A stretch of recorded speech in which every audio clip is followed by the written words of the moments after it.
Welcome. In front of me is an iPad Air, and today I will show you how you can capture a screenshot on this device. So to start off, you will want to open up content that you wish to capture. I'll be using just a home screen as an example for this, so it's already open and visible on my display. Once the content you wish to capture is visible for you, all you will need to do is just click the power button and volume up at the same time, which is the exact opposite volume button than you do on Android. So just to show this, I'm gonna do a quick click. You get a flash along with the pop-up, and this pop-up will disappear after a moment. Once it does so, you can find your screenshot in your Photos application.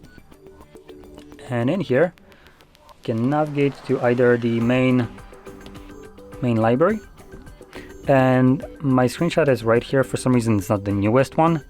I don't know how, but someone records something here that just completely F's up the order of photos. So that's kind of the result, but this should be my screenshot that I have just captured a moment ago. So there we go, and you can see based on the time and the percentage that it is, right? Yeah, it's 4:09, it's right now 4:10. So there we go. Now, if you found this very helpful, don't forget to hit like, subscribe, and thanks for watching.